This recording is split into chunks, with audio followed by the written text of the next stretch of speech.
whistle cuts across the floor,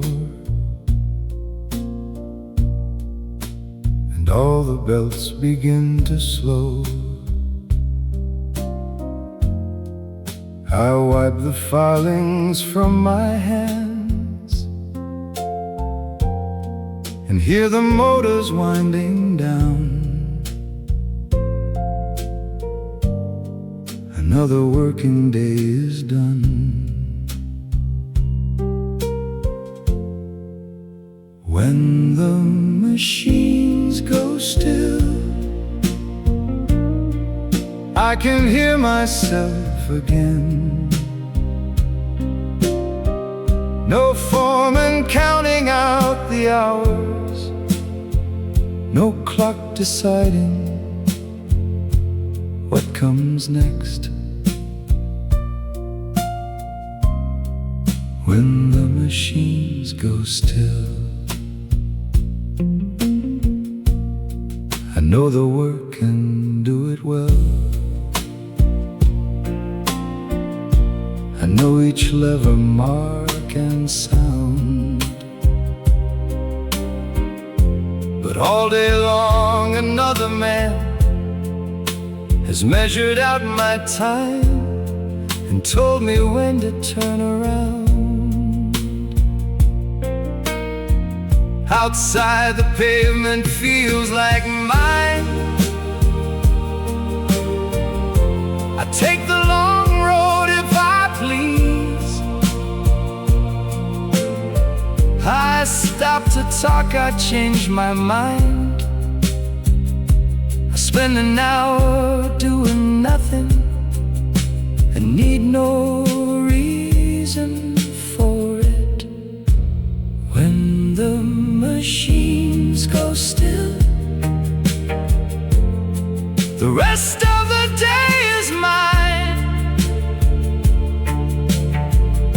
I have no grand plan waiting, only somewhere I can choose to be, and time I needn't account for.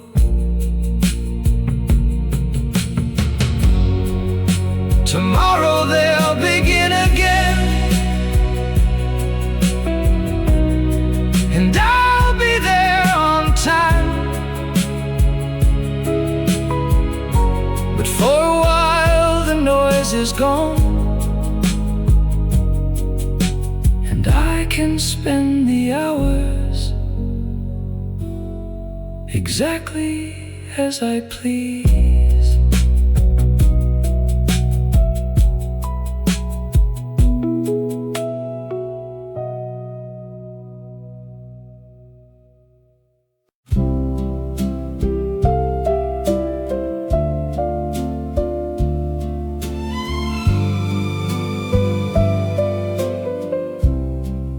A few pounds in my pocket,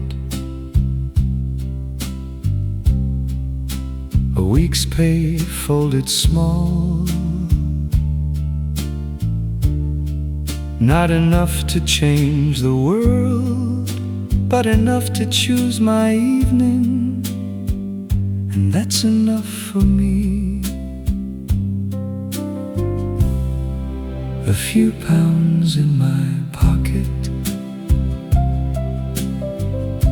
and nowhere I have to go.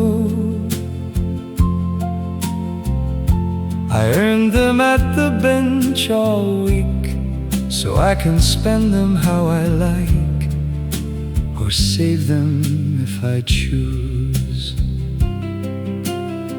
Some men save for better chairs, some talk of houses down the road.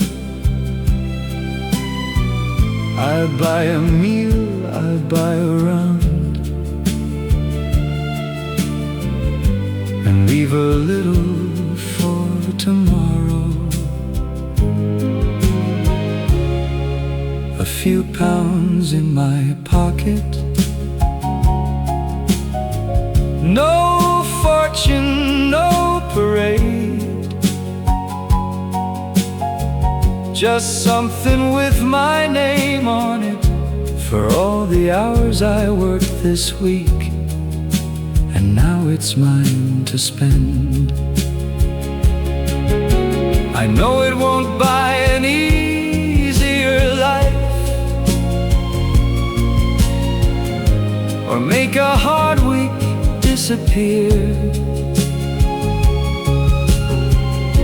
but when I reach inside my coat, I like the simple privilege of choosing for myself. Maybe later I'll save more. For now I like the sound of coins. No one else can tell me how to use them. A few pounds in my pocket, a simple thing, perhaps, but after every counted hour, it feels good to make one choice that nobody makes for me.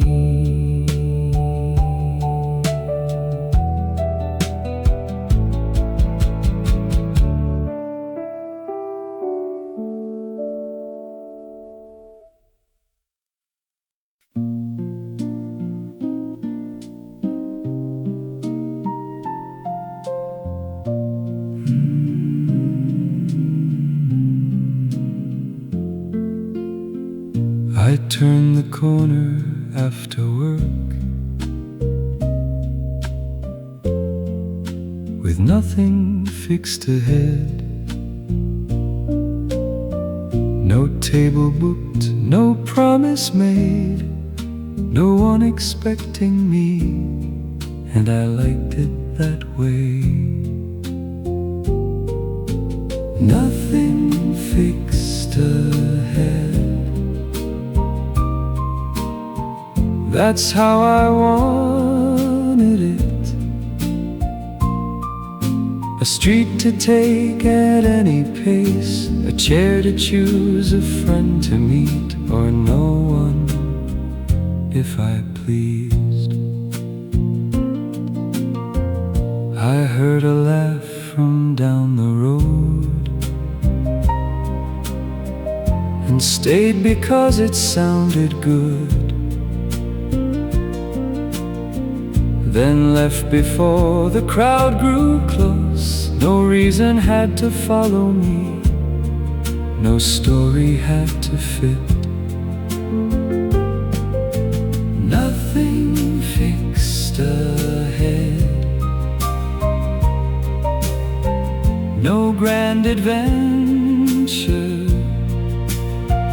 just ours with nothing written down, free to change as I went along, and easy to let pass.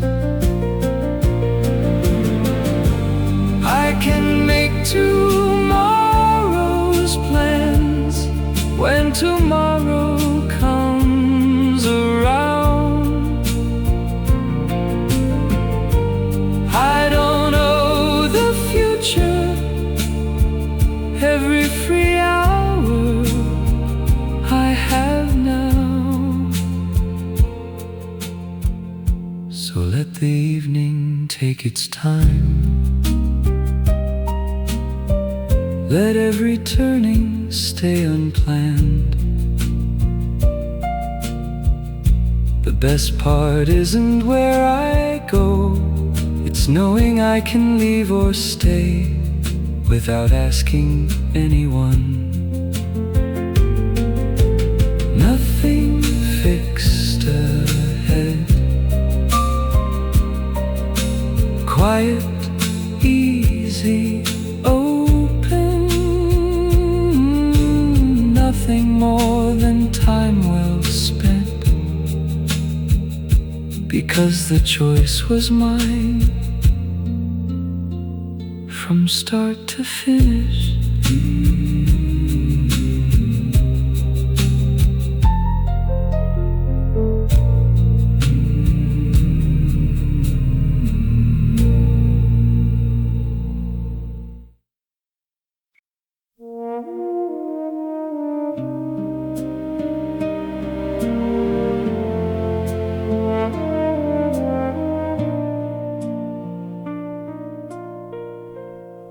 My father has a settled view. My mate has one as well. The man beside me at the bench can tell me what I ought to want before I've said a word. I'll choose my own answer when the question comes to me. Not the job, not the street, not the life someone has planned. I'll choose my own answer. They mean no harm, I know they don't. They've learned what works for them. A steady wage, a careful plan, a decent place, a regular life, and nothing wrong with that. But I'd rather make a bad choice that I can call my own than live a tidy little life arranged to suit somebody else and never test a thing. I may be wrong tomorrow, I may change what I believe, but if I change, I'll have my reasons, not because somebody told me what a man should be. I'll choose my own answer. I will listen, I will learn, but when the last word must be spoken, I'll be the one who gives it. I'll choose my own answer.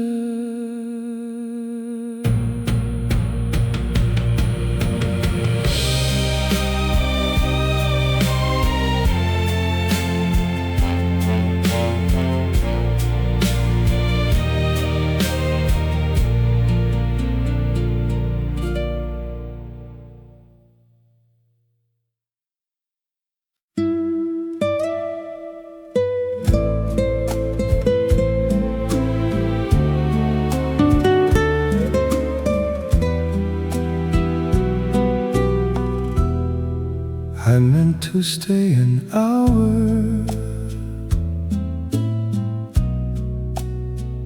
You never asked for two. We talked about the people passing and laughed at things too small to matter once we left. I let the hour run late. I never watched the clock. I forgot the time I'd meant to leave and where I'd said I'd go. You made staying easy. There was no grand beginning, no promise between us. You poured another cup for me and moved your chair a little closer, as if it meant no more.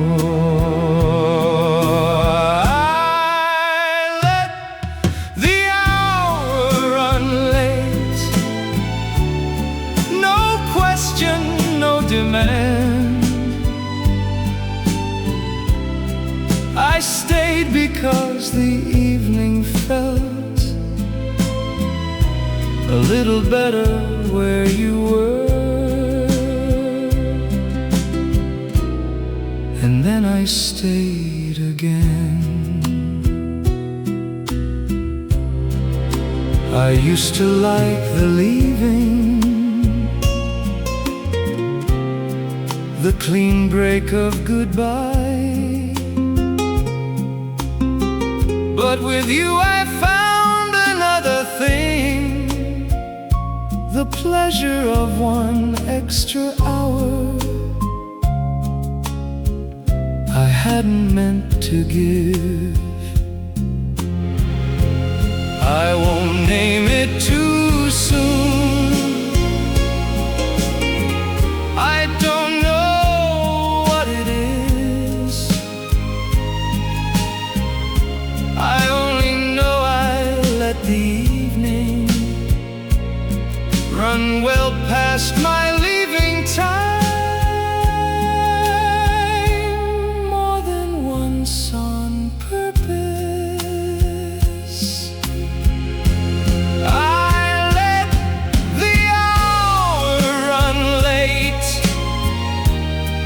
and that was new to me. I came with no plan to stay, and left thinking of you.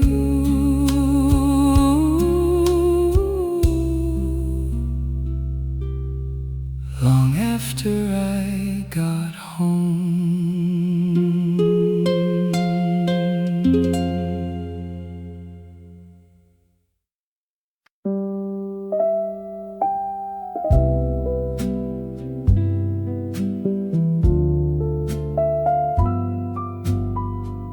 You asked me once about next week.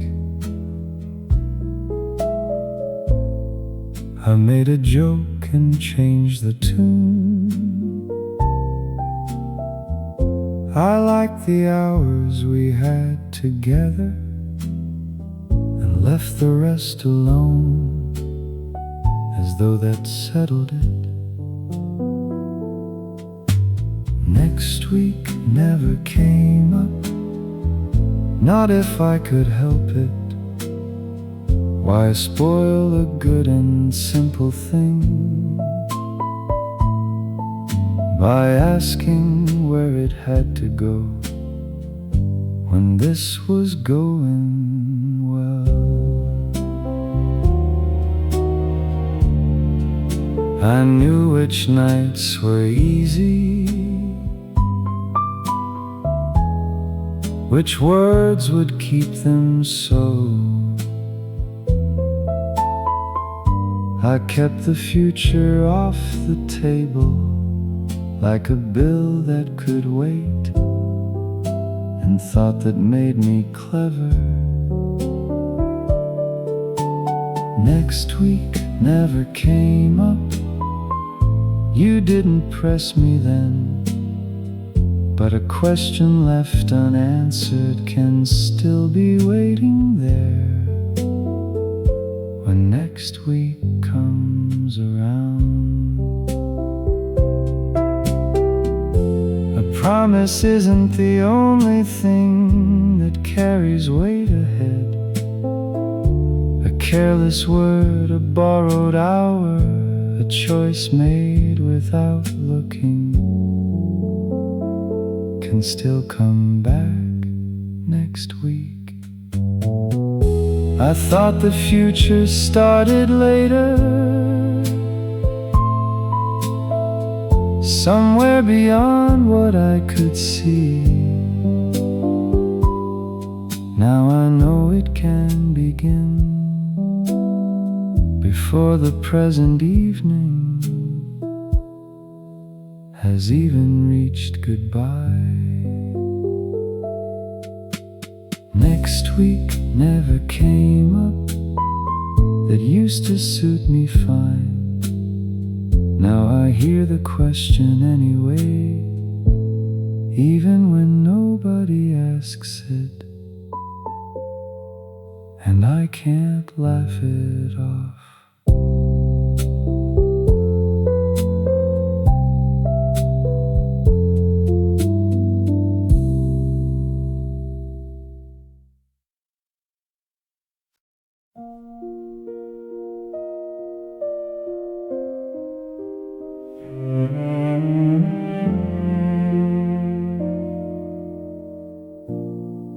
I knew the latch, I knew the stairs, I knew when not to stay too long. I told myself a private room was nobody else's concern, if nobody asked me questions. A door that wasn't mine still opened when I knocked, but there was more behind that door than the hour I came to borrow. A door that wasn't mine.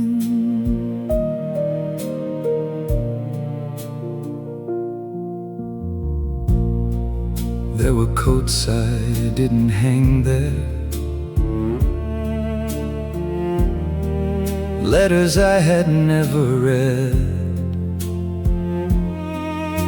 the life continuing in daylight while I came and went between the parts I chose to notice. I like to say that grown men know exactly what they're doing, but knowing where a line is drawn and crossing it regardless are two different things. A door that wasn't mine, I crossed it more than once and called the choice my business, till I understood one choice could trouble more than me.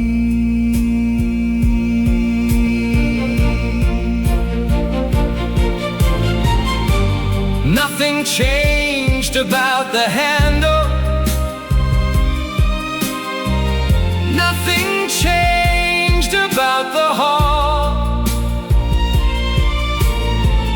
only what I understood the next time that I reached for it. A door that wasn't mine.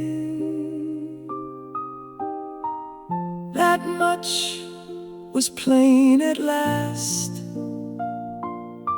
Being free did not make that door mine to open when I pleased. A door that wasn't mine.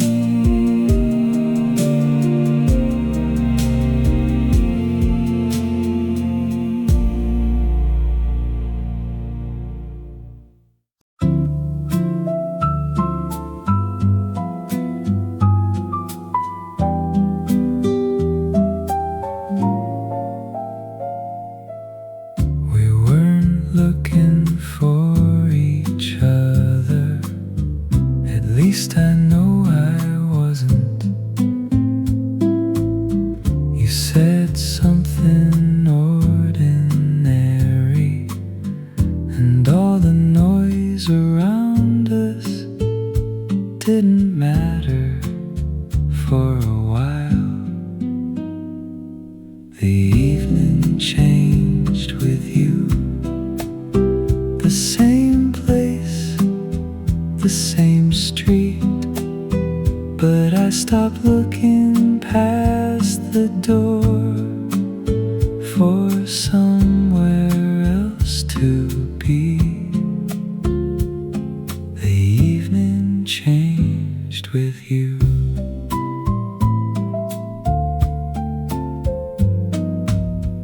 I didn't need a clever answer. You didn't seem to want one. We walked a little farther than either one had planned to go, and neither hurried home. The evening changed with you. The same road, different pace. I noticed things I'd passed before, because I wasn't trying to make the night look grand. Some people make an evening feel busier than it was. You made it feel unhurried, and I like that better.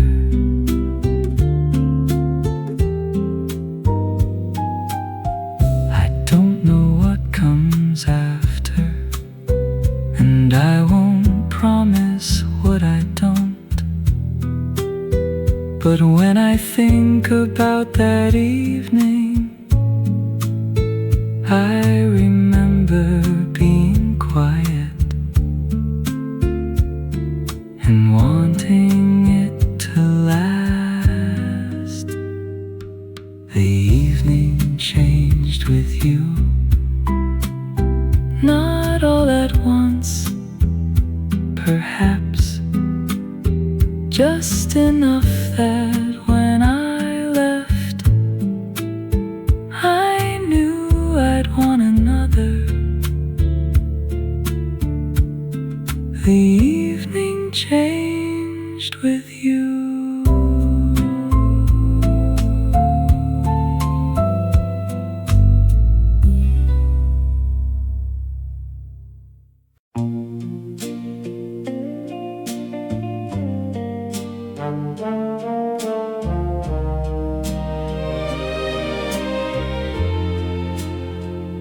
I wanted every road still open,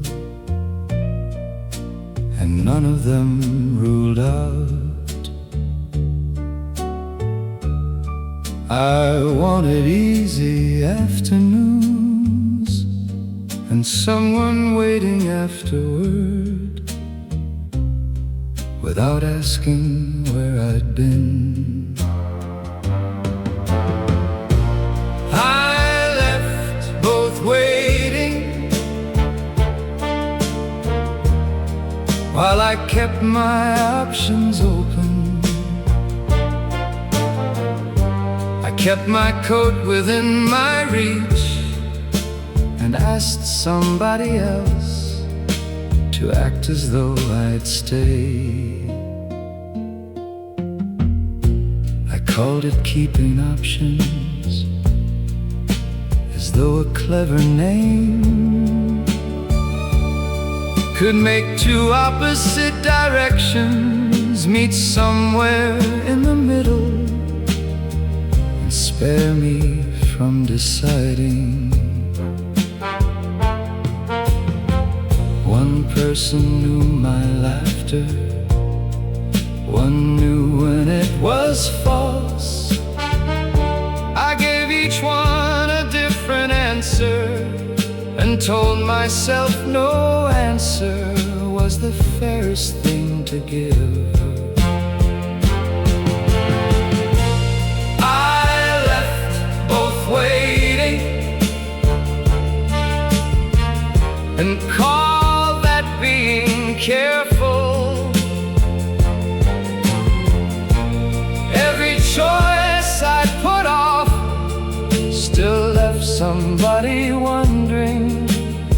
what I meant to do.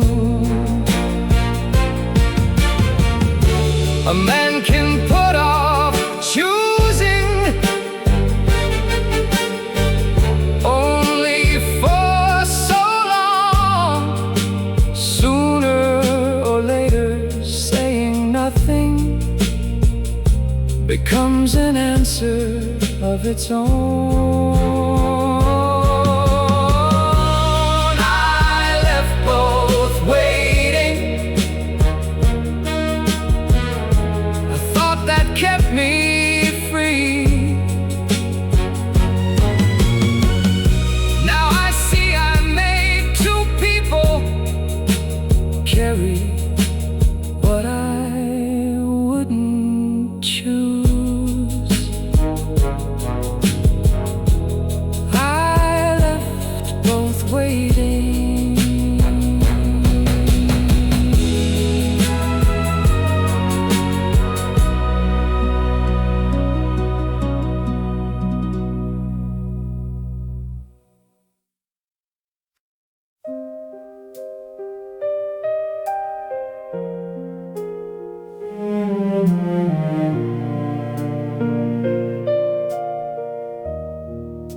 You spoke without a flourish.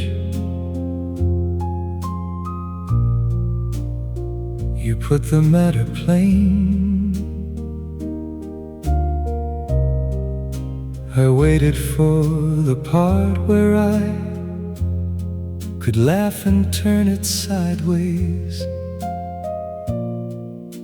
but that part never came. News I couldn't shrug off, words that would not move. No clever answer changed them, no easy smile made them smaller. News I couldn't shrug off. I had been good at leaving before a thing grew heavy. I knew how to make light of trouble and make myself the fellow nothing ever cornered. This time another person's future was tied to what I treated lightly. Not some rule from somebody else, but something close enough to make me stop and listen. News I couldn't shrug off, I carried it outside. The street looked much the same, but I no longer had a joke that made the matter small. There comes a point when wit won't help, and bravado has no use. A man is left with what he did and what he means to do. News I couldn't shrug off, I had no answer ready. I only knew I couldn't leave and call it someone else's trouble. News I couldn't shrug off.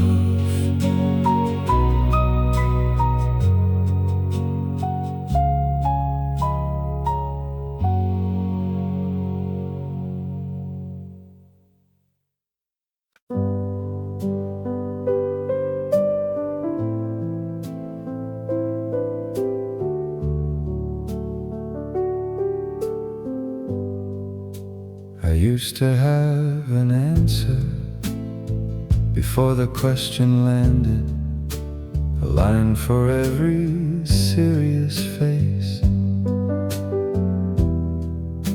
a joke for every warning, and another if that failed. The joke didn't come when things grew quiet. For once I didn't fill the pause.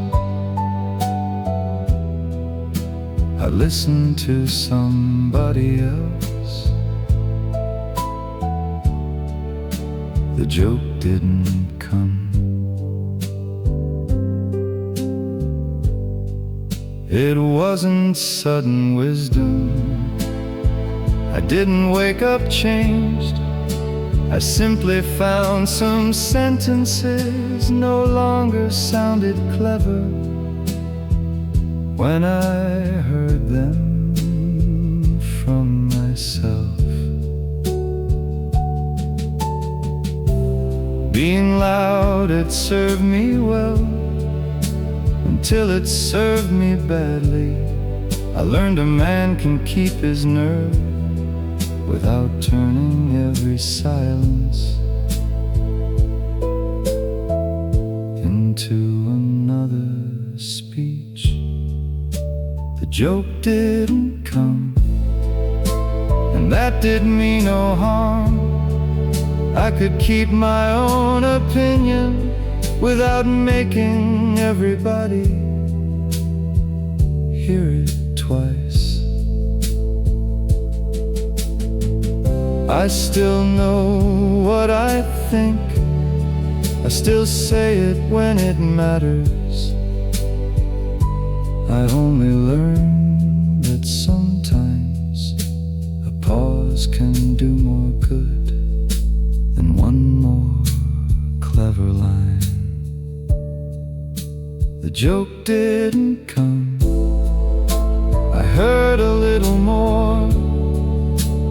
Not a grand conversion, just enough to make me wait before I said I knew it all.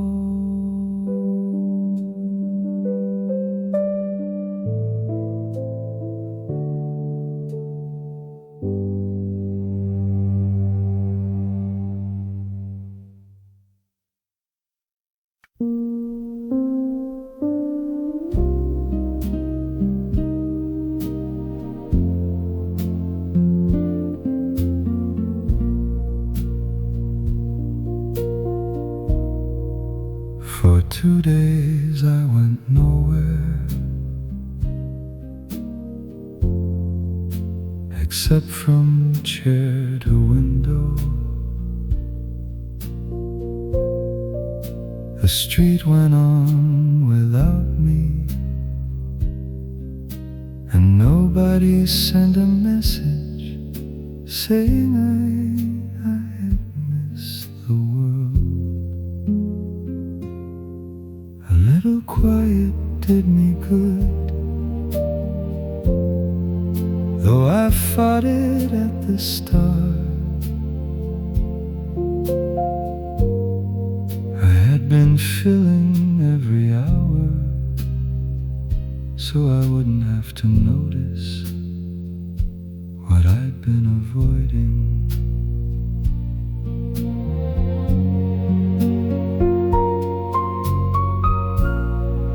The kettle boiled, the clock went on. A neighbor crossed the landing. I heard the ordinary sounds I usually missed on evenings when I was somewhere else. There were things I'd called bad luck that looked less simple now.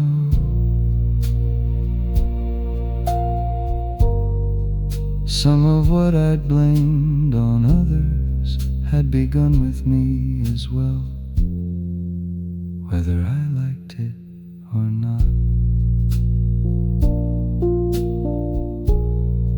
A little quiet did me good.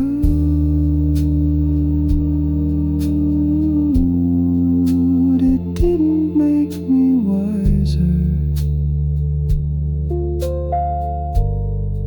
It only stopped me long enough to see where I had helped to make a bad thing worse. By evening I was restless. By morning I was better.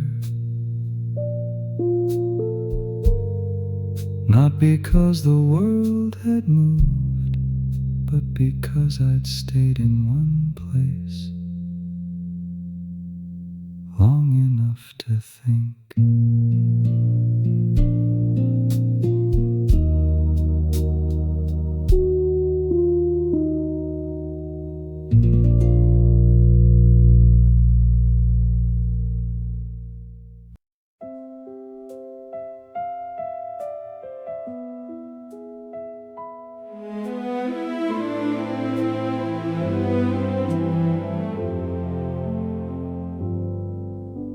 You came without a warning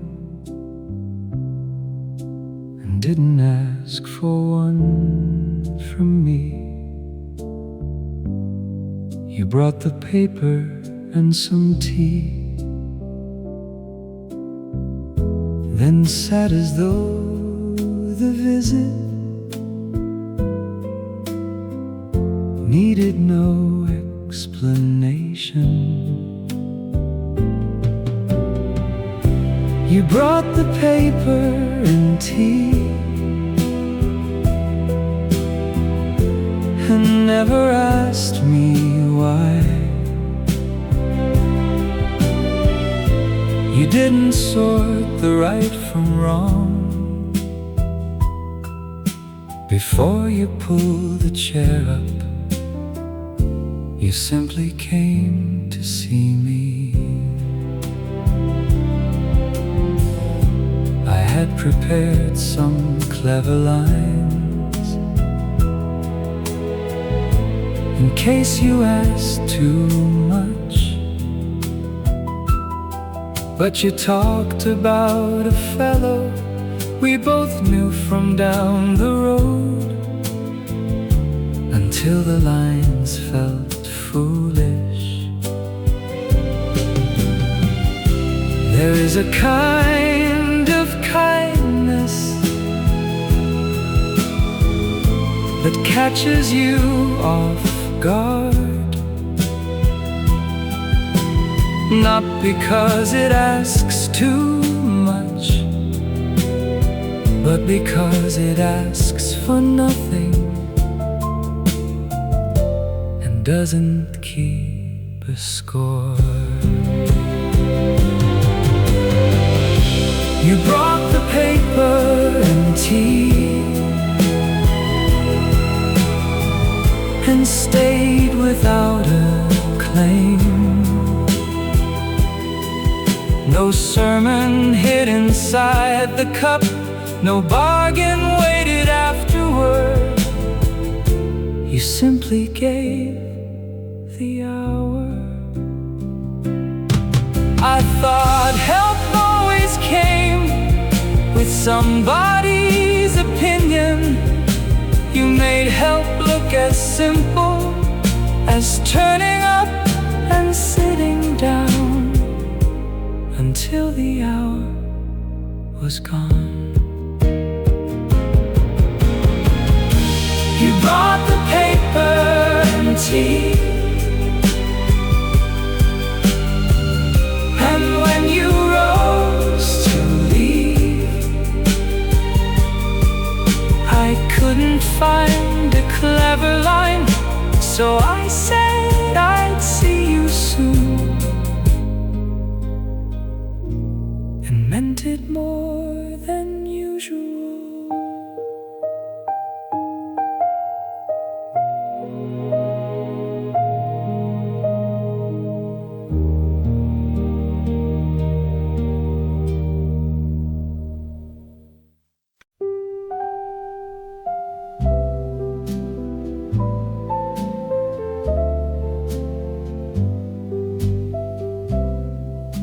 We sat with nothing urgent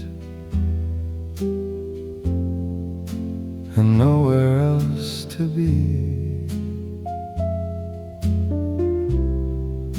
The cups were left between us, and neither one apologized for letting time go by. The quiet needed nothing, no clever line from me. I used to think an evening needed talk from end to end, but not this one with you. You looked across the table, then turned back to the street. I knew you weren't offended, I knew I didn't have to fill the space between our words.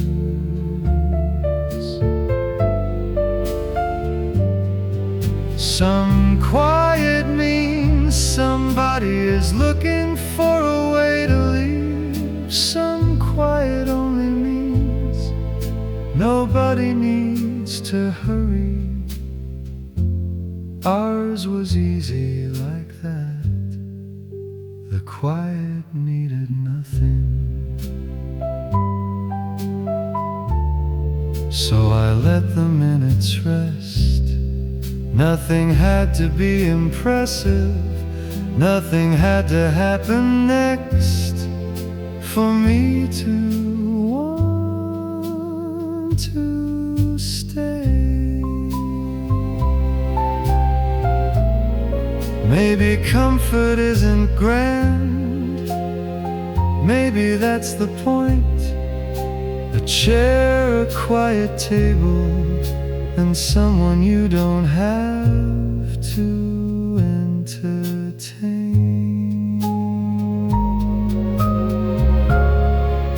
The quiet needed nothing. We rose when it was time. No grand goodbye between us, no last word waiting to be said, and none of that felt strange.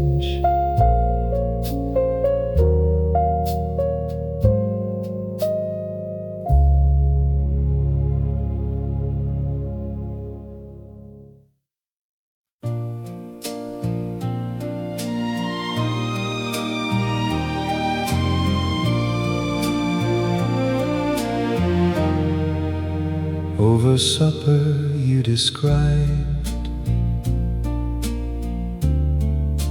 a rented place for two, a cupboard that would never shut, a table bought secondhand, and bills that came on Fridays. A table bought secondhand. I laughed when you first said it. It sounded much too settled, too much of every ordinary day already spoken for.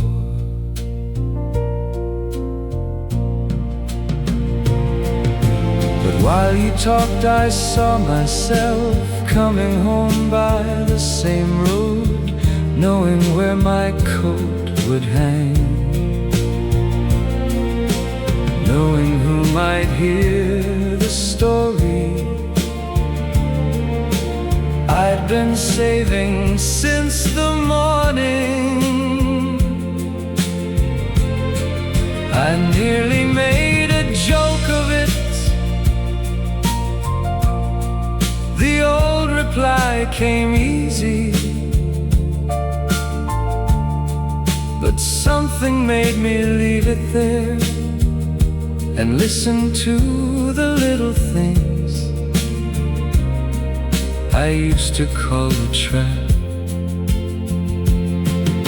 A table bought secondhand, a place that wasn't grand, a place where two could come and go and still know where they'd meet when work was finished.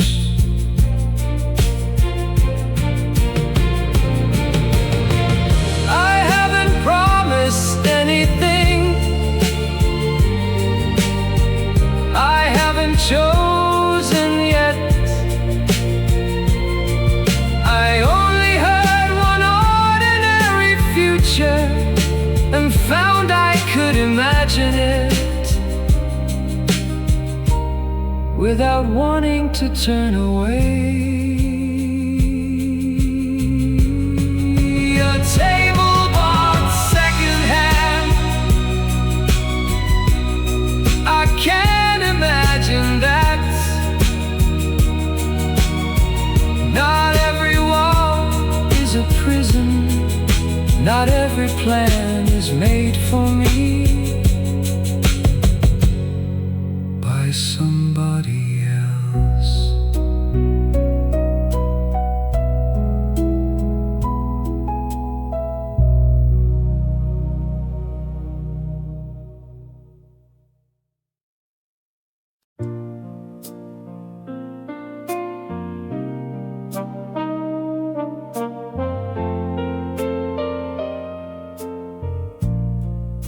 I called it giving in whenever someone stayed. I called a steady promise, another hand upon my clock, and laughed before it started. I gave it the wrong name every time I called it surrender. Maybe choosing one good thing is not the same as losing every other road. I knew men who settled early and wore their choices badly. I thought the fault was choosing, not the way they stopped deciding. Once the choice was made,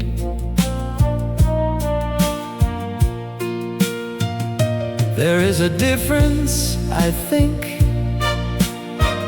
between a choice that's forced and one you make yourself, because the life you're looking at is one you mean to try. I gave it the wrong name when I laughed at every future that required me to admit I might want somebody there when the working day was done. I don't intend to vanish inside another person's plans. If I stay, I stay as myself. Oh, there is no point staying.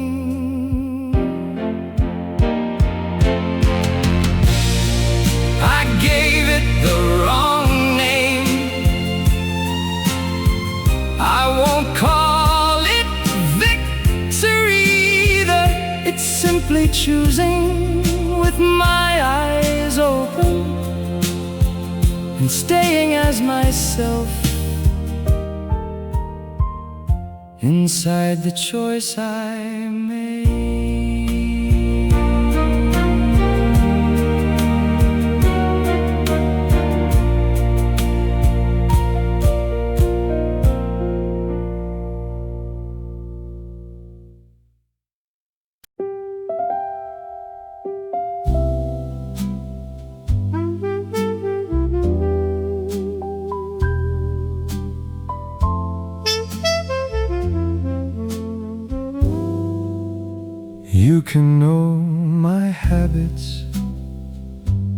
You can share my table.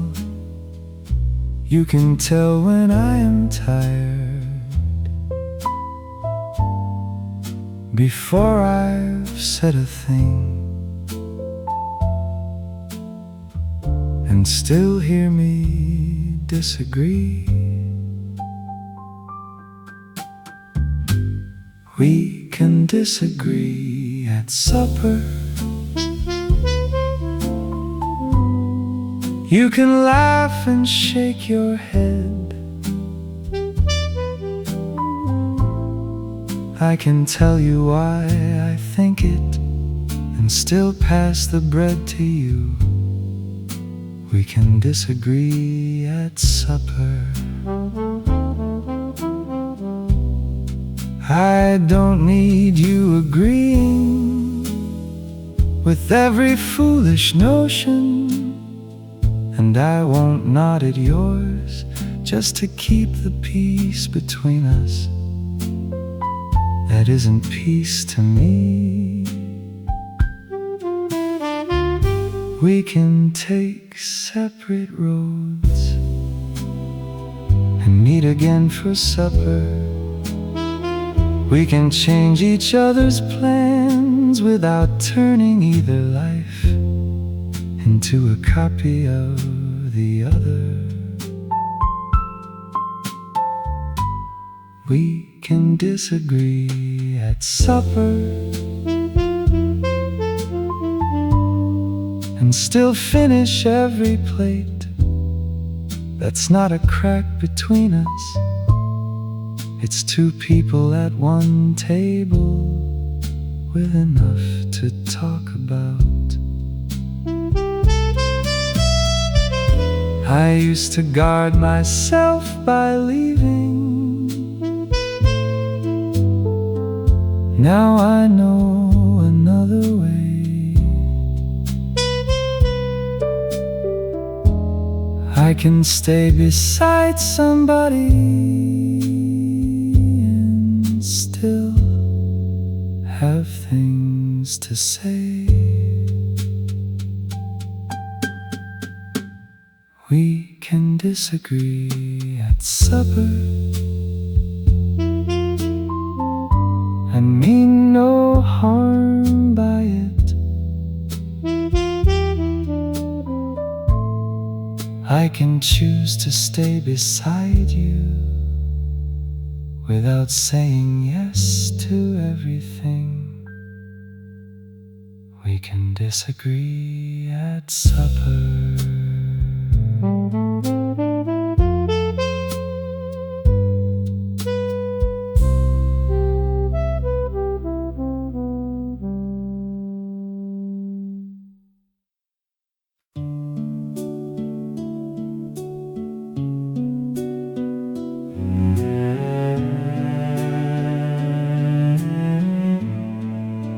I cannot choose the weather or the man who sets my hours. I cannot choose what other people make of every foolish thing I've done before today. What follows is mine too.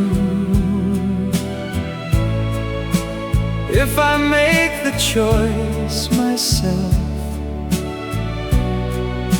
I cannot claim the first step, then hand the rest to someone else. What follows is mine too. I used to call it freedom when nothing held me to. The words I said on Monday, or the promises I avoided by never making any. Now I think a choice can matter and still belong to me. even when it brings a duty I didn't think about when I first made up my mind. What follows is mine too, the good part and the trouble. I cannot tidy up the past, but I can't stop pretending it was somebody else's doing.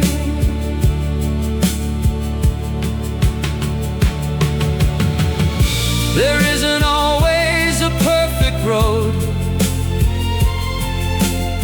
Sometimes there is only one. I can take without fooling myself for someone near me. What follows is mine too, and that will have to do. I'll make the choice I mean to keep, and take whatever comes with it as mine to answer for.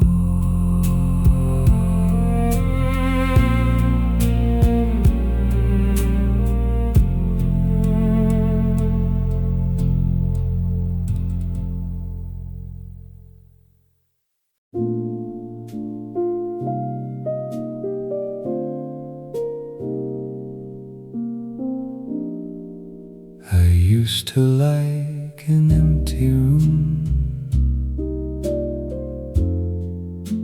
a chair nobody touched, a shelf arranged exactly as I had left it in the morning, proof that all of it was mine. I don't need all the room.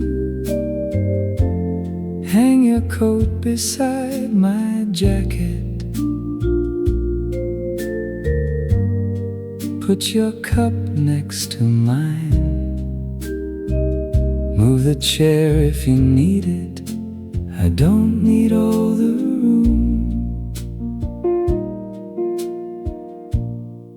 Some mornings I may leave before you finish talking. There may be evenings when you want the quiet end of the table, and I can leave it so. Making room is not the same as giving up my place. Your things can sit among my things without either one of us living by the other's rules. I don't need all the room. I only need enough to keep a few thoughts private and some left over for a life together. Two people make a little clutter. That's the plain arithmetic. A second coat, another cup, and one less empty chair. I think I can live with that. I don't need all the room. That's new for me to say. Take the chair beside the window keep mine across from you and gladly share the rest.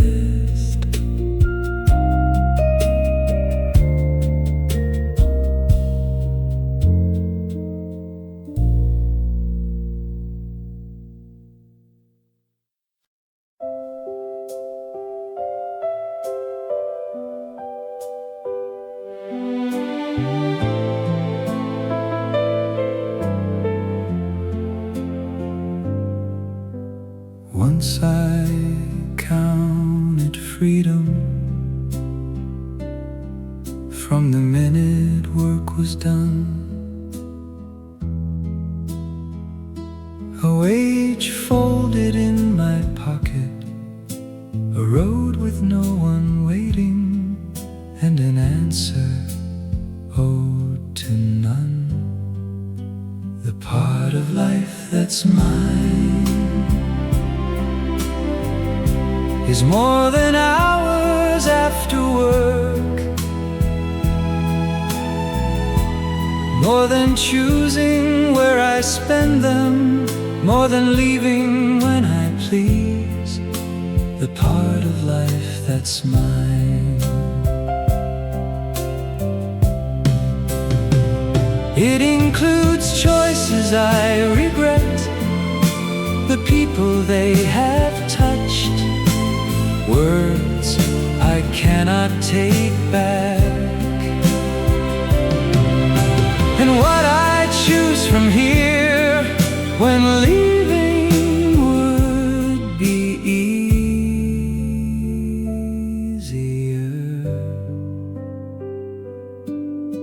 The place I share and thoughts I keep my own, the right to change an old opinion without pretending I was beaten just because I changed.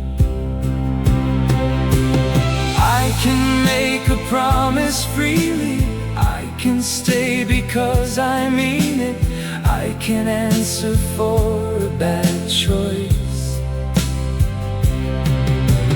without handing someone else the right to run my life.